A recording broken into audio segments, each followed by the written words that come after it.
हाय नमस्कार दोस्तों, स्वागत है आप सभी लोगों का विद्यार्थी कम्युनिटी के इस डिजिटल प्लेटफॉर्म में, जहां हम देख रहे हैं छत्तीसगढ़ से संबंधित महत्वपूर्ण एमसीक्यू क्वेश्चन जो एग्जाम के दृष्टिकोण से बहुत ही इम्पोर्टेंट रहेगा। जैसे कि आपका व्यापम हो गया, सीजीपीएससी प्री का हो गया, मेंस का हो गया और अभी वर्तमान में आने वाले एएसआई प्लाटून कमांडर और पुलिस विभाग, इन सभी में हमारे क्वेश्चन बहुत ही कारगर साबित होंगे। तो चलिए स्टार्ट करते हैं हम आज का पहला क्वेश्चन। आज का हमारा पहला क्वेश्चन है, छत्तीसगढ़ राज्य में खुले वन का क्षेत्रफल कितना है? आपको बताना है कि छत्तीसगढ़ में खुले वन का क्षेत्रफल कितना है। आपको मालूम होगा कि इसे अन्य कई वर्गों में विभाजित किया जाता है वन को, जैसे कि आरक्षित वन, संरक्षित वन, अवर्गीकृत वन इत्यादि। तो चलिए आप बताइए।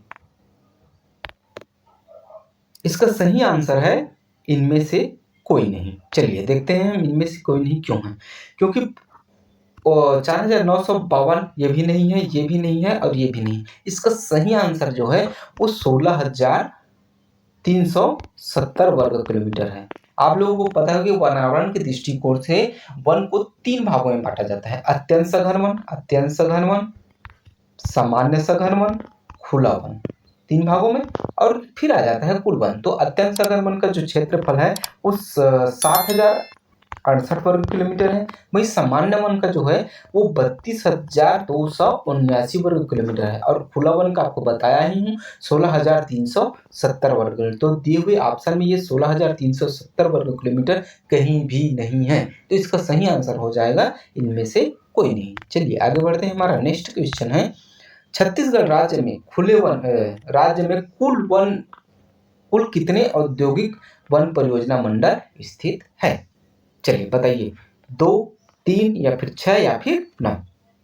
तो इसका सही आंसर है, कुल औद्योगिक पूछा है ना, वन परियोजना मंडल नहीं पूछा है। उनमें से अंदर जाके औद्योगिक वन परियोजना मंडल पूछा गया है। तो औद्योगिक परियोजना मंडल जो है वो 3 है। कौन कौन से हैं चलिए आगे मैं बताता हूँ आप लोगों को सभी का। ठीक है, ये है 12वां पारा जो होती वन परियोजना मंडल। टोटल छत्तीसगढ़ में 9 वन परियोजना मंडल स्थित है, जिनमें से 3 औद्योगिक वन परियोजना मंडल है। कौन कौन से हैं औद्योगिक वन परियोजना मंडल? तो ये देखिए, जगदलपुर औद्योगिक वन परियोजना मंडल, औद्योगिक वृक्षारोपण मंडल कोरबा और औद्योगिक वृक्षारोपण मंडल रायगढ़। ये तीनों के तीनों जो होती है औद्योगिक है। और छत्तीसगढ़ में कुल कितने हैं? तो 9 वन परियोजना मंडल अवस्थित हैं, जिसमें से ये 12वां पारा परियोजना मंडल, पानाबरस परियोजना मंडल, कंवर्धा परियोजना मंडल, अंतागढ़ परियोजना मंडल और फिर ये सरगुजा परियोजना मंडल और कोटा परियोजना मंडल। ये सभी के सभी छत्तीसगढ़ के 9 विभिन्न परियोजना मंडल हैं। आपको याद रखना है कि ये वाला खंड जो है ये रायपुर के अंतर्गत आता है। कार्यालयीन क्षेत्र कौन सा है? रायपुर। और इन चारों का जो है वो बिलासपुर के अंतर्गत आता है। ठीक है, तो आपको ये 9 परियोजना मंडल मुखाग्र याद होना चाहिए कि कौन सा परियोजना मंडल का कार्यालय क्षेत्र कौन सा है और वह कौन से परियोजना मंडल कौन से जिले के अंतर्गत आता है। ठीक है, आप लोगों को मालूम होगा कि छत्तीसगढ़ राज्य वन परियोजना जो वन विकास निगम है, इसकी स्थापना मई 2001 में की गई थी। मई 2001 में की गई थी। अब इसका मुख्यालय जो है अपने रायपुर में है। और शुरुआत में ये जो है 4 वन परियोजना मंडल के साथ आई थी जब छत्तीसगढ़ राज्य का निर्माण हुआ था। और वर्तमान में 9 परियोजना मंडल है, जिनमें से 3 औद्योगिक वन परियोजना मंडल है। कौन कौन सा? जगदलपुर, कोरबा और रायगढ़ वन मंडल। ये सभी तीनों जो है औद्योगिक वन परियोजना मंडल है। चलिए आगे बढ़ते हैं हम। आज का तीसरा क्वेश्चन है हमारा,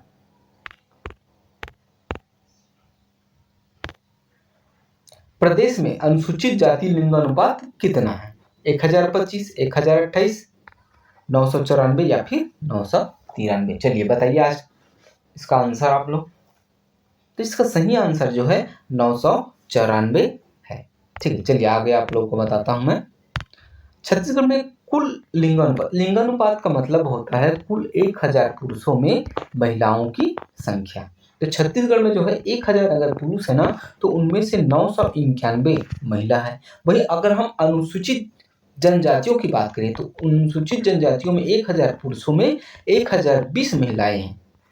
ठीक है, और अनुसूचित जाति में 1000 पुरुषों में 994 महिलाएं हैं। इसी को लिंगानुपात बोलते हैं। ठीक, चलिए आगे बढ़ते हैं। राज्य में स्थित एथेनॉल संयंत्र, आप लोगों को मालूम होगा कि पिछले कांग्रेस सरकार ने एथेनॉल के माध्यम से गन्ने या फिर धान की भूसी के माध्यम से एथेनॉल बनाने की अनुशंसाओं पर काम किया था। अब एथेनॉल का उपयोग कहाँ किया जाता है? तो एथेनॉल का उपयोग किया जाता है पेट्रोलियम में शामिल करने के लिए। इससे पेट्रोलियम का जो होती है खर्च कम हो जाता है। चलिए आप लोग बताइए, भोरमदेव शक्कर कारखाना छत्तीसगढ़ का प्रथम एथेनॉल संयंत्र है। और दूसरा दिया गया है, यह पीपी मॉडल पर आधारित देश का पहला एथेनॉल संयंत्र है। तो आपको बताना है केवल एक सही, केवल एक दो सही, एक और दो दोनों गलत है, अब केवल दो सही हैं। चलिए बताइए, तो इसका सही आंसर जो है वो एक और दो दोनों सही हैं, क्योंकि भोरमदेव शक्कर कारखाना छत्तीसगढ़ का प्रथम एथेनॉल संयंत्र है और ये PP public private partnership model पर आधारित है। चलिए आगे बढ़ते हैं। छत्तीसगढ़ में कार्यशील जनसंख्या का प्रतिशत कितना है? ऑप्शन ए है 48, 47, 46 या फिर 45। तो इसका सही आंसर जो होगा वो ए होगा, 48.72% इसका सही आंसर है। चलिए आगे बढ़ते हैं हम।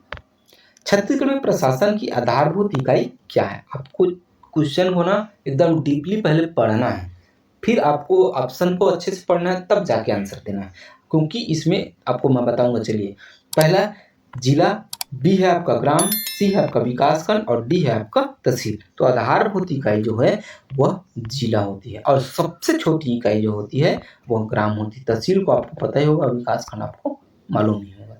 ठीक है, तो सबसे छोटी इकाई ग्राम और आधारभूत इकाई जो होती है वो जिला। और जिला में ही तो कलेक्टर रहता है ना, जिसकी जिम्मेदारी होती है राज्य की सभी अपने कानूनी व्यवस्था को सुचारू रूप से संचालन करने की जिम्मेदारी राज्य अपने कलेक्टर की होती है। और कलेक्टर ही जो होती है जिला का निर्वाचन आयुक्त होते हैं, जिला निर्वाचन आयुक्त होते हैं, और समस्त क्रियाएं जो जिला में संचालित होती है वो कलेक्टर के हाथों ही संचालित होती है। ठीक है, चलिए आगे बढ़ते हैं हम। कांगेर घाटी, आप धीरे धीरे जैसे जैसे मैं आगे बढ़ते जाऊंगा क्वेश्चन के लेवल आगे बढ़ते जाएगा, क्योंकि वर्तमान समय में क्वेश्चन लो लेवल से लेकर हाई लेवल तक पूछे जा रहे हैं। तो मैंने क्वेश्चन उसी हिसाब से डिजाइन किया है आप लोगों के लिए। तो वीडियो बिना स्किप किए लास्ट तक जरूर देखना। ठीक है, देखिए 7वां क्वेश्चन हमारा, कांगेर घाटी राष्ट्रीय उद्यान के संबंध में कथन का चुनाव करें। यहाँ बटरफ्लाई पार्क स्थित है, आपको पता है कांगेर घाटी, मैं पूरा आपको डिटेल बताऊंगा कांगेर घाटी के बारे में। ठीक है ना। इसका विस्तार तीरथगढ़ जलप्रपात से शुरू होकर पूर्व में उड़ीसा सीमा को कोलाब है ना, ये लाभ नहीं है एक्चुअली, ये कोलाब है, कोलाब। ठीक है, तो इसका विस्तार जो तीरथगढ़ जलप्रपात से शुरू होकर पूर्व में उड़ीसा की सीमा कोलाब नदी तक लगी हुई है। सी आपका ऑप्शन है, तीसरा ऑप्शन है, प्रदेश का पहला फायर फ्लाई फेस्टिवल कांगेर घाटी राष्ट्रीय उद्यान में 2022 में मनाया गया।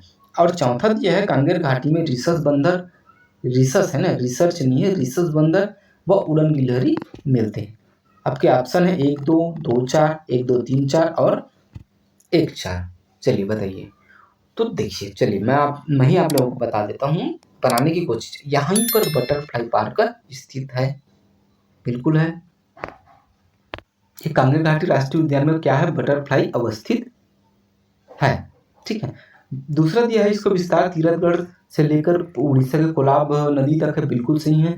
तीसरा दिया है, प्रदेश का पहला फायर फ्लाई फेस्टिवल 2022 में यही मनाया गया था, बिल्कुल सही है। और यहीं पर उड़न गिलहरी और रिसस बंदर पाए जाते हैं। तो दिए गए ऑप्शन से ये चारों कथन सही है। आपको बताता हूं मैं कांगेर घाटी के बारे में। देखिए, कांगेर घाटी राष्ट्रीय उद्यान, कांगेर घाटी राष्ट्रीय उद्यान की जो स्थापना है वो 22 जुलाई 1982 में हुई थी। इसका विस्तार तीरथगढ़ जलप्रपात से आरंभ कर उड़ीसा की सीमा के कोलाब नदी तक, कोलाब है, कोलाब नदी तक फैला हुआ है। इनका क्षेत्रफल की अगर मैं बात करूं तो इनका क्षेत्रफल जो है 200 वर्ग किलोमीटर है, जो प्रदेश की सबसे छोटा राष्ट्रीय उद्यान है। सबसे बड़ा राष्ट्रीय उद्यान कौन है, गुरु घासीदास, जिसकी जो टोटल वर्ग किलोमीटर है 1491 वर्ग किलोमीटर है। और दूसरे में कौन सा है, तो दूसरे में है इंद्रावती राष्ट्रीय उद्यान, जिसकी स्थापना 1978 में हुई थी। इसका नामकरण जो होती है कांगेर नदी के इनके क्षेत्र में बहने के कारण इनका नाम जो कांगेर घाटी पड़ा। संरक्षण की बात करें तो यहाँ राजकीय पक्षी जो होती पहाड़ी मैना का संरक्षण किया जाता है और इनकी बीचों बीच से कांगेर नदी प्रवाहित होती है। इसी के नाम पर कांगेर घाटी राष्ट्रीय उद्यान पड़ा है। ठीक है, चलिए देखते हैं। और यह कहाँ है? बस्तर में। चलिए आगे बढ़ते हैं हम। हमारा अगला क्वेश्चन है, निम्न में से सत्य कथन को चुने। हसदेव अरण्य कोयला का विस्तार उत्तर छत्तीसगढ़ में है। कांगेर घाटी राष्ट्रीय उद्यान की सबसे छोटा राष्ट्रीय उद्यान है। बैलाडीला नागपुर रेल मार्ग से जुड़ा हुआ है। या फिर तातापानी रामकोला कोयला क्षेत्र बलरामपुर जिले में स्थित है। आपको दिए हुए कथनों में से सत्य को पहचानना है। ठीक है, एक्चुअली ये असत्य को पहचानना है। ये सत्य नहीं है, ये असत्य है। आपको दिए हुए कथनों में थे असत्य को पहचानना। हसदेव अरण्य कोयला क्षेत्र उत्तर छत्तीसगढ़ में बिल्कुल सही है। कांगेर घाटी राष्ट्रीय उद्यान छोटा राष्ट्रीय उद्यान है, बिल्कुल सही। हम अब भी देखा था कि इनका जो होती कि 200 वर्ग किलोमीटर में फैला हुआ है।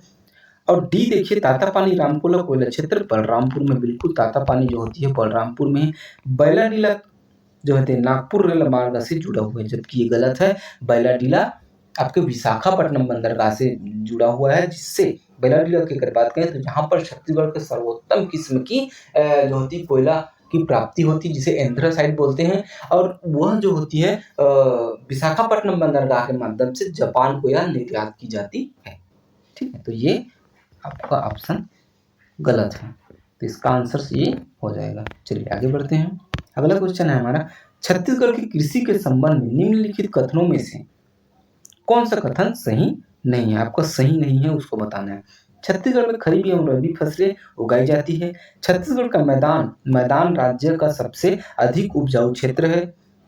छत्तीसगढ़ के में धान की पैदावार अन्य प्रदेश से अधिक है। छत्तीसगढ़ की कृषि सामान्यता मानसून पर निर्भर है। चलिए बताइए अपना आंसर। तो इसका सही आंसर जो हो जाएगा ना, वो सी है। क्यों? क्योंकि छत्तीसगढ़ से भी ज्यादा पश्चिम बंगाल में, पंजाब में धान होती है। और बाकी दिए हुए ऑप्शन एकदम करेक्ट और सही है, क्योंकि छत्तीसगढ़ में खरीफ और रबी दोनों फसलें उगाई जाती है। छत्तीसगढ़ का मैदानी भाग अपना महानदी बेसिन महानदी की अवस्थिति के कारण, अपनी भौगोलिक स्थिति के कारण सबसे ज़्यादा उपजाऊ भूमि यहीं पाई जाती है। और छत्तीसगढ़ की वर्षा जो होती है सामान्यतः दक्षिण पूर्वी मानसून पर आधारित है। ठीक है, तो यहाँ तक वीडियो देखने के लिए बहुत बहुत धन्यवाद। अगर आप लोगों को वीडियो बहुत यूजफुल और अच्छा लगा होगा तो लाइक, सब्सक्राइब और शेयर कीजिए। मिलते हैं नेक्स्ट वीडियो में, तब तक के लिए जय हिंद, जय भारत, जय छत्तीसगढ़।